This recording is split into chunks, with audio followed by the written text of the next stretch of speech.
Assalamualaikum warahmatullahi wabarakatuh.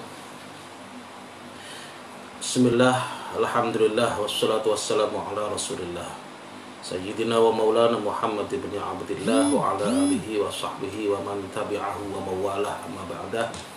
Para teman-teman yang dirahmati Allah subhanahu wa ta'ala, para pemirsa setia di ngaji online fanpage yang selalu semoga dalam rahmat, ridha dan berkah dari Allah Subhanahu wa taala juga. Alhamdulillah kita ketemu lagi pada malam hari ini, yang mana kajian kita pada malam hari ini adalah pembahasan akhir Ramadan, dan akan dilanjutkan dengan pembahasan untuk Idul Fitrinya. Sebenarnya agak sedih kita membahas ini. Kenapa? Seakan-akan kita memang siap untuk berpisah dengan Ramadan. Padahal Ramadan ini yang selalu kita nanti, bukan hanya kita, semua umat Islam di dunia selalu menantinya. Bahkan penantiannya ini kadang sampai berharap-harap, ada yang berdoa dan yang lain sebagainya. Dengan doa ketika di Rajab dulu, masih ingat kita, Allahumma barik lana fi Rajab wa Sya'ban wa balighna Ramadan. Mulai dari Rajab kita sudah berdoa, ya Allah, berkahilah kami di bulan Rajab dan sampaikan kami hingga bulan Ramadan. Berkahilah kami di bulan Rajab dan Sya'ban dan sampaikanlah usia kami hingga bulan Ramadan. Selalu kita meminta kepada Allah Subhanahu wa taala seperti itu. Dan akhirnya kita bisa ketemu Ramadan di tahun ini, yang ternyata nggak semua orang bisa menemuinya. Betapa banyak kita saksikan orang-orang sekitar kita yang Ramadan tahun lalu masih bersama kita, tetapi ternyata Ramadan tahun ini sudah berpulang ke rahmatullah subhanahu wa ta'ala.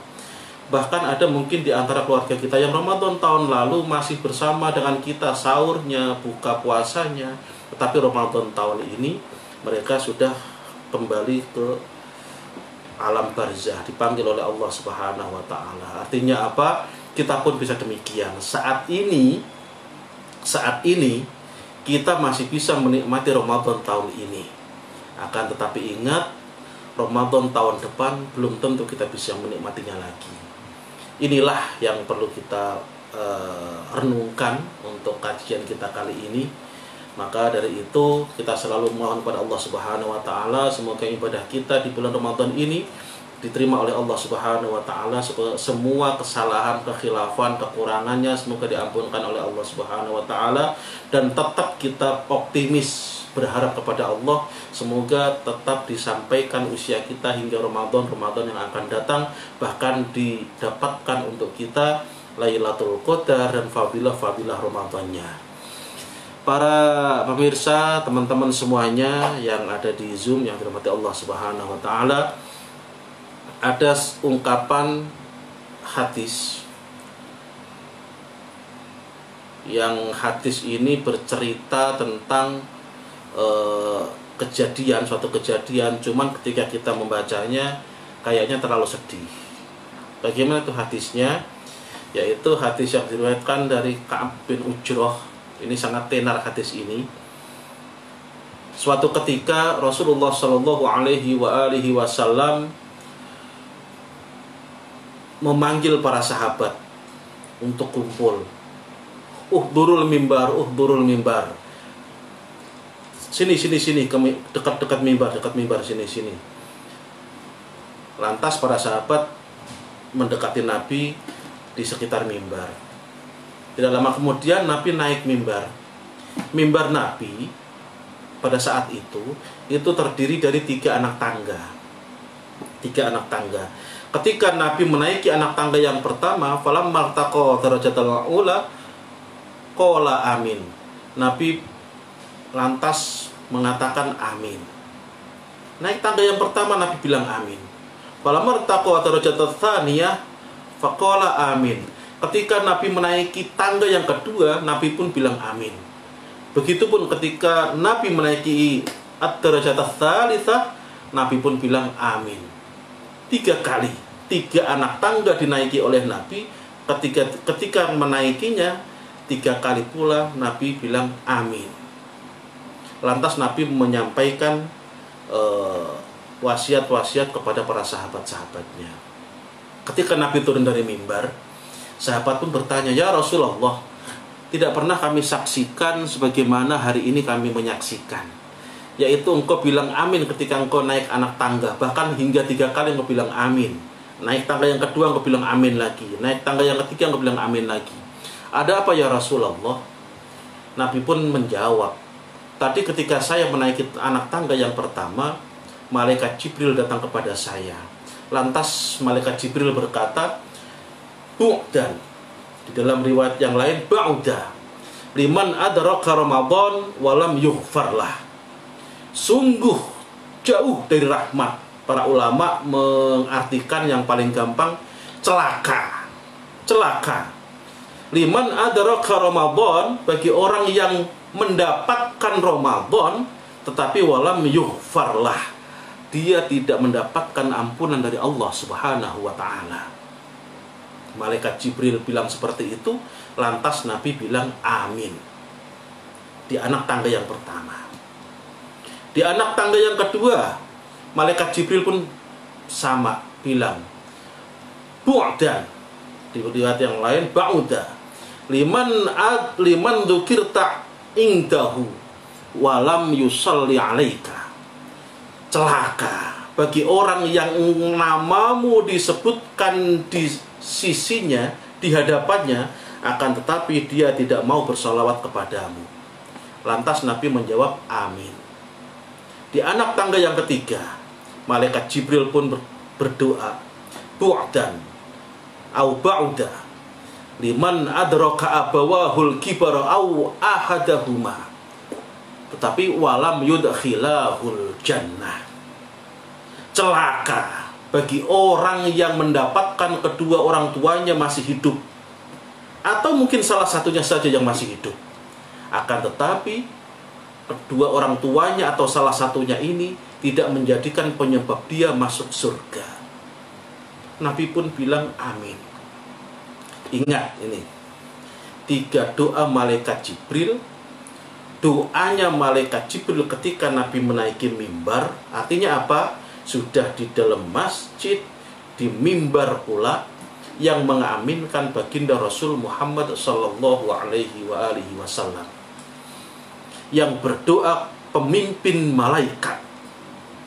Doanya di dalam masjid, yang mengaminkan pemimpin para nabi dan para rasul, mengaminkannya pun di dalam masjid, bahkan di mimbar. Kira-kira ada nggak doa yang lebih, yang pantasnya lebih mustajab daripada doa ini? Inilah teman-teman yang menjadikan kita, atau yang harus kita renungkan malam hari ini. Saat ini kita sudah di penghujung Ramadan. Ingat doa yang pertama tadi, ba'uda ay bu'dan liman adraka Ramadan walam yughfarlah. Celaka bagi orang yang mendapatkan Ramadan tetapi dia tidak mendapatkan ampunan dari Allah Subhanahu wa taala. Saat ini Ramadan tinggal beberapa hari lagi. Semalam kita sudah membahas tentang Lailatul Qadar. Kita tetap berharap di sisa-sisa Ramadan ini kita harapkan mendapatkan Lailatul Qadar. Tadi juga sudah saya share pembahasan Lailatul Qadar yang kedua, yang di situ juga kita sampaikan hadis tentang orang yang tidak mendapatkan Lailatul Qadar. Disebutkan oleh Nabi, dia adalah orang yang tidak mendapatkan kebaikan, dan orang ini termasuk orang yang tertutup, kata Rasul. Nah, 1, Lailatul Qadar harus kita dapatkan. Yang kedua, sekeluar Ramadan ini nanti kita harus mendapatkan ampunan dari Allah Subhanahu wa taala. Man shoma ramadhana imanan wa ihtisaban ghufira lahu ma taqaddama min dzambi. Ini hadis sudah sangat-sangat tenar. Barang siapa yang berpuasa Ramadan karena iman dan ikhlas, maka pasti akan diampunkan semua dosa-dosanya yang telah lalu. Kalau sampai keluar Ramadan kok dia belum terhapus dosanya, berarti ada masalah di dalam puasanya. Belum lagi hadis yang sangat tenar juga, man qama ramadhana imanan wa ihtisaban ghufira lahu ma taqaddama min dzambi. Barang siapa yang mau sholat sunnah pada malam-malam Ramadan karena iman dan ikhlas, maka diampunkan pula dosa-dosa yang telah lalu. Pun sama, sampai keluar Ramadan orang ini tidak mendapatkan ampunan dari Allah Subhanahu wa taala, perlu dipertanyakan sholat sunnahnya selama Ramadan ini kemana dia, sholat sunnahnya seperti apa. Wallahu a'lam. Maka wajar ketika saat itu malaikat Jibril berdoa, sungguh celaka orang yang mendapatkan Ramadan akan tetapi dia tidak mendapatkan ampunan dari Allah Subhanahu wa taala. Wajar ketika malaikat Jibril berdoa seperti itu, lantas Nabi mengaminkannya. Kenapa? Berarti ini orang sangat-sangat keterlaluan. Di saat Ramadan dibuka pintu langit selebar-lebarnya, dibuka pintu surga seluas-luasnya, ditutup pintu neraka, dibelenggu setan-setan, kok sampai ini orang terlewatkan dari ampunan Allah Subhanahu wa taala? Berarti ini manusia sudah sangat-sangat keterlaluan dalam durhaka kepada Allah, sehingga wajar, sekali lagi wajar, ketika malaikat Jibril mendoakan seperti itu, Nabi lantas mengaminkannya. Yang jadi masalah adalah jangan sampai kita masuk ke dalam doa yang ini. Yang kedua tadi, celaka orang yang disebutkan namamu wahai Rasul di hadapannya tetapi dia tidak mau bersolawat kepadamu, Nabi pun mengaminkannya. Ini juga menjadi catatan buat kita. Yang ketiga ini juga menarik. Celaka orang yang masih mendapatkan kedua orang tuanya masih hidup atau salah satunya saja. Bu'dan ay ba'uda liman adraka abawahul kibara. Kedua orang tuanya dalam keadaan tua renta, au ahadahuma, atau salah satunya saja, mungkin yang satu sudah meninggal, tinggal satunya lagi, tetapi walam yudkhilahul jannah, orang tua ini tidak menjadikan dia masuk ke dalam surga. Artinya apa? Ada jalan surga di hadapannya, tetapi dia sia-siakan. Ini. Dan Nabi pun mengaminkannya. Amin, kata Nabi. Sudah pasti diijabah oleh Allah Subhanahu wa taala. Maka ini juga yang harus kita hindari. Ketika kita masih punya orang tua, ketika kita masih punya mungkin salah satunya saja, jangan kita sia-siakan beliau, jangan kita sia-siakan mereka. Kenapa? Jangan sampai kita masuk ke dalam doa Rasul, yang entah doanya malaikat Jibril yang diaminkan oleh baginda Rasul Muhammad sallallahu alaihi wasallam. Ini pula yang nanti masuk ke dalam masalah Idul Fitri. Kenapa? Inilah yang salah satu memotivasi kita umat-umat Islam ini, yang masih pulang kampung kepengennya pulang kampung, yang masih punya orang tua kepengennya ketemu orang tua, sungkemlah, minta maaflah dan yang lain sebagainya, untuk menjaga dari doa malaikat Jibril ini sehingga kita bisa selamat dari doanya, sehingga kita bisa berbakti kepada orang tua, kita bisa mengambil dan meminta ridhonya. Ingat, ridhollah fi ridhol walidain. Ini antik ini. Kenapa? Karena kemuliaan di sisi Allah yang disandarkan kepada makhluknya. Ridho Allah itu sangat-sangat mulia. Tetapi kenapa sampai disandarkan kepada makhluknya? Kalau memang bukan sesuatu yang sangat penting, tidak mungkin. Nah, inilah yang harus kita raih teman-teman semuanya. Apalagi kita insya Allah masih banyak yang masih mempunyai kedua orang tua, atau mungkin salah satunya saja. Jangan disia-siakan. Lah Pak, mungkin nanti kan kita nggak bisa mudik, nggak bisa pulang kampung, gimana dong? Ingat, tidak ada jalan buntu dalam hal meraih ridho kedua orang tua. Bisa melalui telepon, bisa melalui video call dan yang lain sebagainya. Yang pasti minta ridho beliau. Kenapa? Sekali lagi, ridho Allah fi ridhol walidain. Ridho Allah ada di dalam ridhonya kedua orang tua. Dan doa malaikat Jibril yang tadi, ketika kita masih punya kedua orang tua atau salah satunya, kok nggak menjadikan kita masuk ke dalam surga, sungguh kita termasuk orang yang celaka dan diaminkan oleh baginda Nabi. Na'udzubillah tsumma na'udzubillah. Clear? Untuk puasa, sekali lagi, Ramadan tinggal sisa beberapa hari lagi. Kita manfaatkan semaksimal mungkin. Jangan sampai kita keluar Ramadan kita masih sama seperti dulu ketika kita belum masuk ke Ramadan. Kalah kita dengan ulet lah, kata para pemberi contoh, kan begitu. Kita puasa jangan sampai seperti puasanya ular. Kenapa? Ular kalau puasa lama, beberapa hari itu puasa, akhirnya dia bisa berganti kulit, kulitnya baru lagi, tapi tetap masih menjadi ular. Berbeda dengan ulet. Ulet kalau puasa, dia akan berpuasa, lantas diliputi oleh kepompong. Beberapa hari kemudian dia keluar dari kepompong, berubah menjadi ulet yang indah, yaitu kupu-kupu. Bahkan bisa terbang, kan begitu. Yang tadinya orang jijik menjadi manusia yang melihatnya menjadi suka, senang. Nah, kita puasa bisa nggak seperti itu? Yang dulunya kita mungkin kurang takwanya, begitu keluar Ramadan ini menjadi manusia yang sangat-sangat bertakwa kepada Allah Subhanahu wa taala. Dan ini salah satu tujuan puasa, la'allakum tattaqun. Nah, sekarang masuk ke Idul Fitri.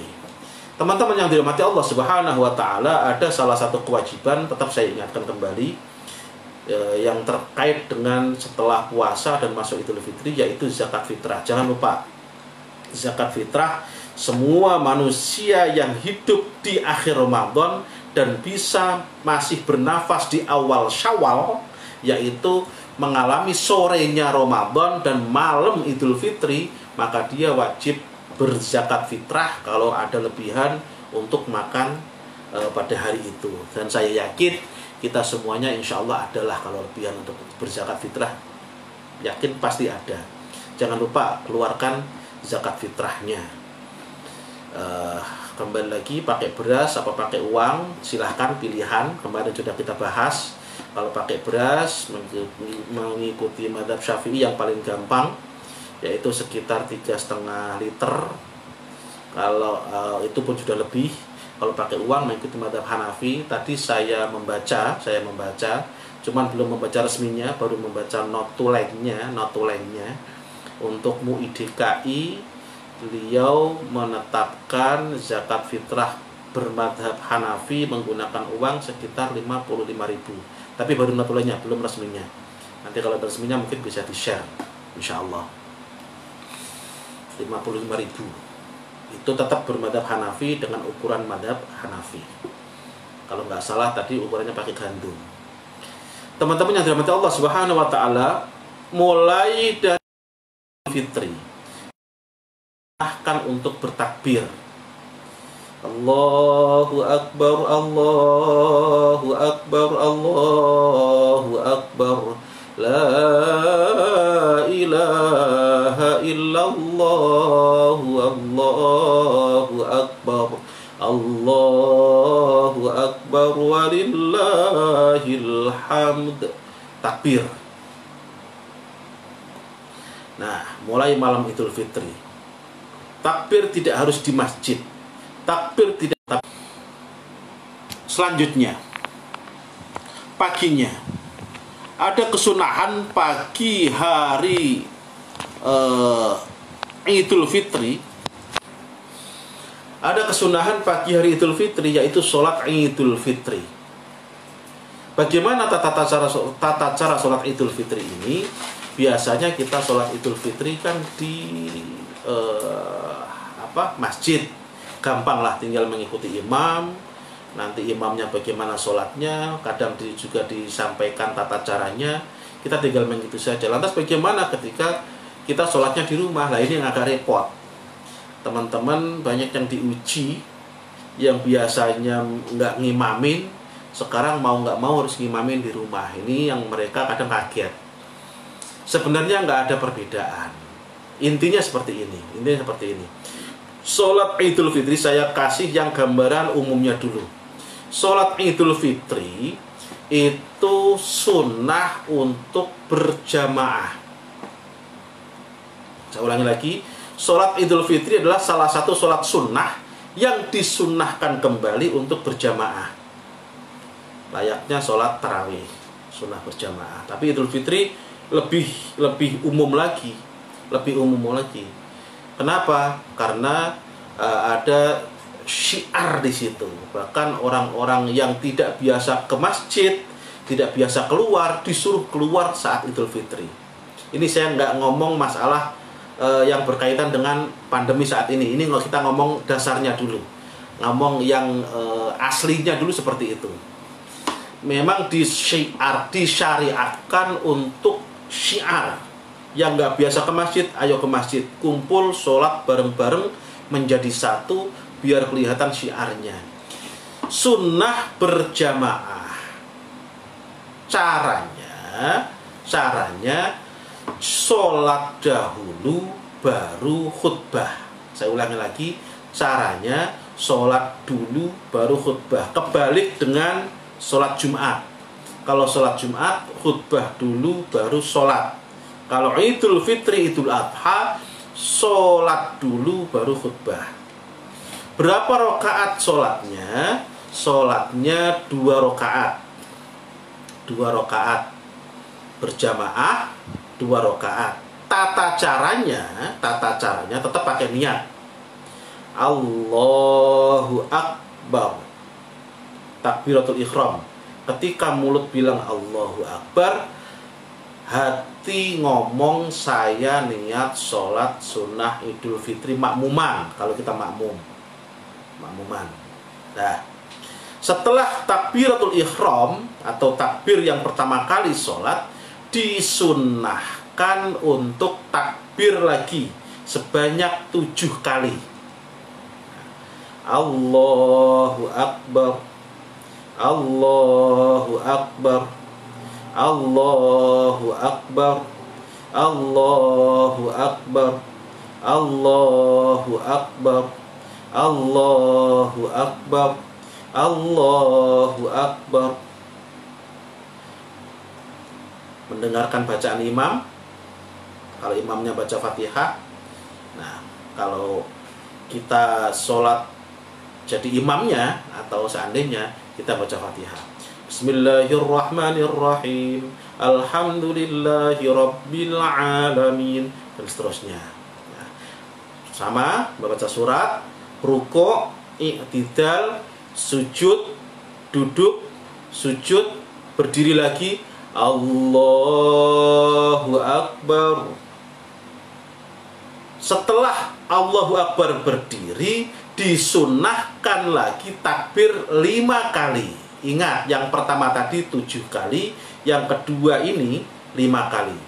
Allahu Akbar, Allahu Akbar, Allahu Akbar, Allahu Akbar, Allahu Akbar. Bismillahirrahmanirrahim. Alhamdulillahi rabbil alamin, dan seterusnya. Tuh.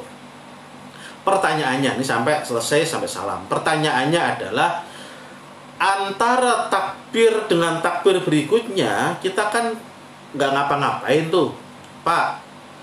Nah, kita disunatkan berzikir apa enggak?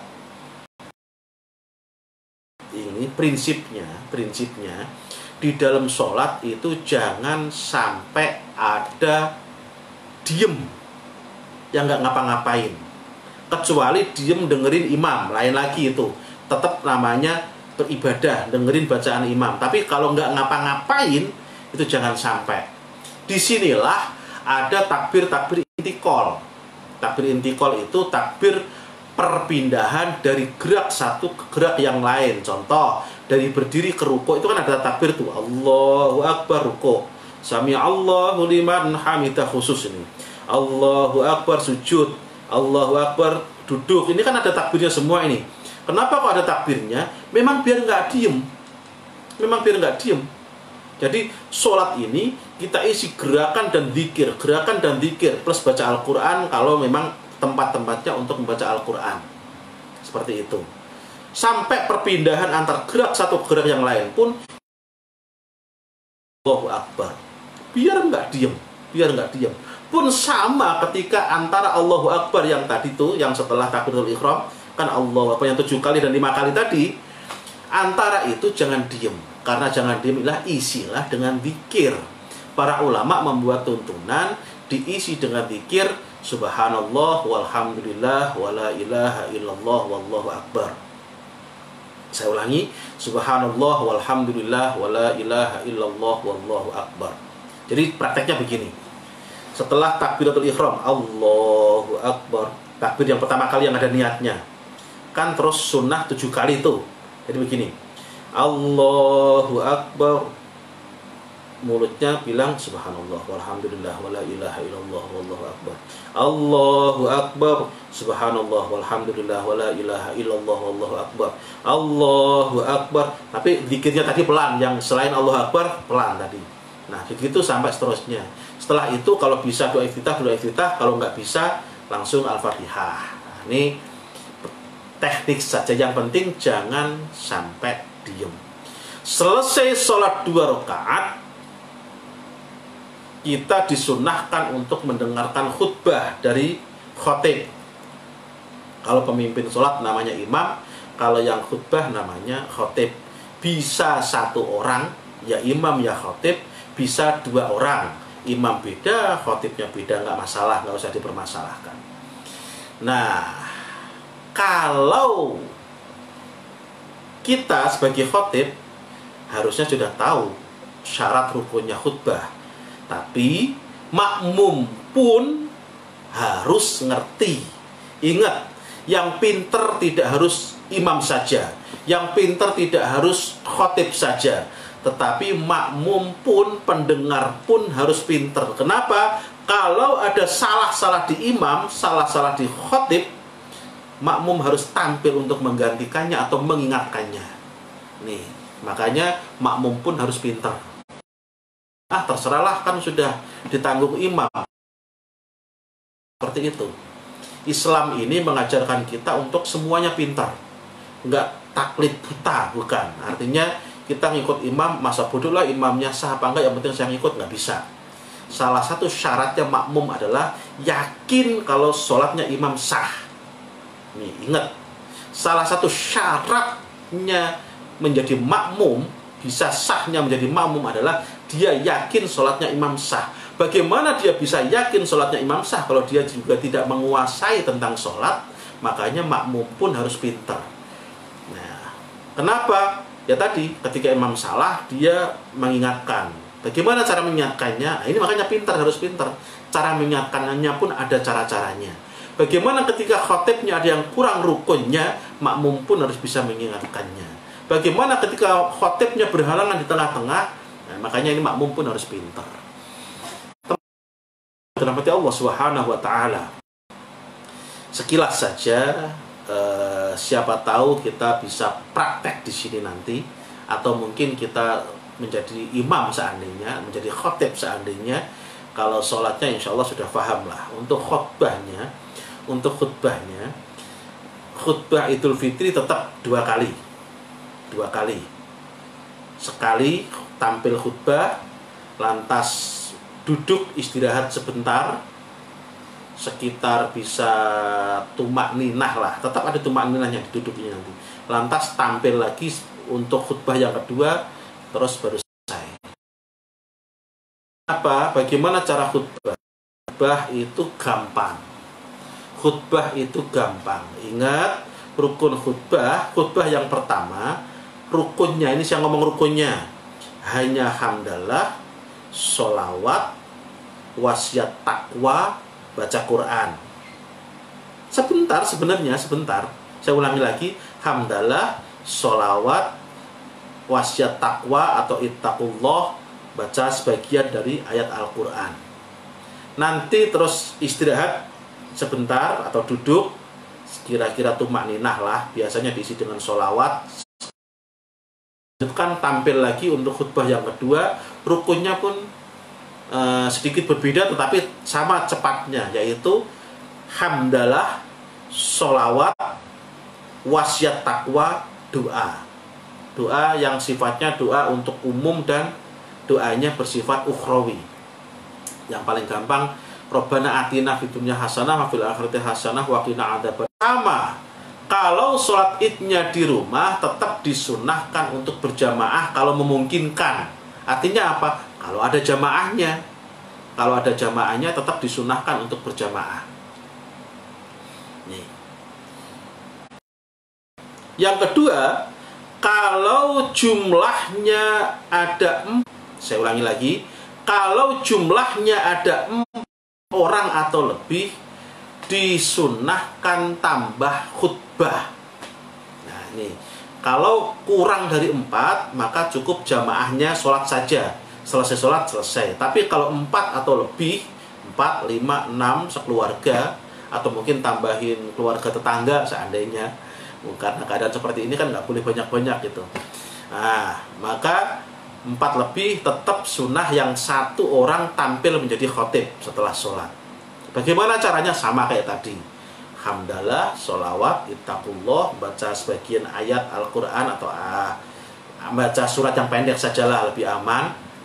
Terus duduk, berdiri lagi, hamdalah, sholawat, ittaqullah, doa, selesai.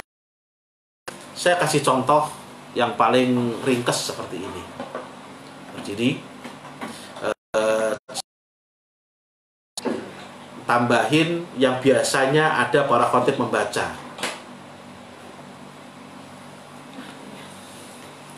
Saya ulangi lagi, contohnya adalah, ini maaf, ini ada sedikit gangguan yang Zoom.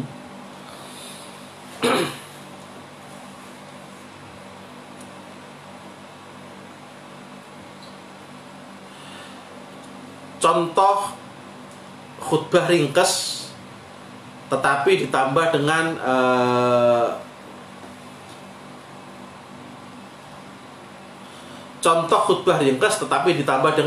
bumbu-bumbu untuk sedikit biar pantas gitu. Jadi contohnya begini. Alhamdulillah, nahmaduhu wa nasta'inuhu wa nastaghfiruh wa na'udzu billahi min syururi anfusina wa min sayyiati a'malina. May yahdihillahu fala mudhillalah wa may yudlil fala hadiyalah wa may yudlilhu fala hadiyalah. Ini hamdalah yang panjangan dikit. Ditambah syahadat lebih bagus. Asyhadu an la ilaha illallah wahdahu la syarikalah wa asyhadu anna Muhammadan 'abduhu wa rasuluh la nabiyya ba'dah. Lantas sholawat. Allahumma shalli wa sallim wa barik ala sayyidina Muhammad ibn Abdillah wa sahbihi wa man tabi'ahu wa mawalah amma ba'dah. Lantas wasiat takwa. Fa ya ayyuhal muslimun ittaqullaha bimtithali awamirih wajtinabi nawahi. Lantas membaca sebagian ayat Al-Quran. Faqad qala Allah Ta'ala fi kitabihil karim, a'udzu billahi minasyaitonir rajim, bismillahirrahmanirrahim. Ya ayyuhalladzina amanu taqullaha wa qulu qawlan sadida yuslih lakum a'malakum wa yaghfir lakum dhunubakum wa may yuti'illaha wa rasulahu faqad faza fawzan 'azima. Selesai, duduk sekitar 5 detikan lah, aman. Tumaninah itu sudah. Lantas berdiri lagi untuk khutbah yang kedua. Alhamdulillah hamdan katsiran kama amar. Hamdalah. Asyhadu an la ilaha illallah irghaman liman jahada bihi wa kafar. Wa asyhadu anna Muhammadan 'abduhu wa rasuluh sayyidul khalaiq wal bashar. Ini contoh tambah syahadat tambahan. Allahumma shalli wa sallim wa barik ala sayyidina Muhammadin al-Mukhtar wa ala alihi wa sahbihi wa man tabi'ahum ila yaumil mahsyar. Sholawatnya. Amma ba'd. Fa ya ibadallah ittaqullah, tu wasiat takwanya tuh. Ittaqullaha haqqa tuqatih wa la tamutunna illa wa antum muslimun. Tambah Al-Quran lagi nggak apa-apa, biar bagus. Faqad qala Allah Ta'ala fi kitabihil karim, innallaha wa malaikatahu yusalluna 'alan nabi ya ayyuhalladzina amanu sallu 'alaihi wa sallimu taslima. Lantas doa. Bismillahirrahmanirrahim. Alhamdulillahirabbil alamin. Allahumma shalli wa sallim ala sayyidina Muhammad wa ala ali Muhammad. Allahumma ighfir lil muslimina wal muslimat wal mu'minina wal mu'minat al ahya'i minhum wal amwat. Rabbana atina fid dunya hasanah wa fil akhirati hasanah wa qina adzabannar. Walhamdulillahirabbil alamin. Wassalamualaikum warahmatullahi wabarakatuh. Selesai sudah. Tuh, berapa menit tadi kira-kira? 5 menit selesai. Khutbah ringkas tapi sudah cukup lengkap. Bahasa Arab semuanya. Jadi mungkin sekitar itu teman-teman yang dirahmati Allah Subhanahu wa taala, yang menjadi fokus kita adalah Ramadan sudah mau selesai, jangan sia-siakan sisa-sisa Ramadan ini. Belum tentu tahun depan kita masih mendapatkan Ramadan lagi, walaupun keinginan kita umur panjang, usia berkah, kan seperti itu.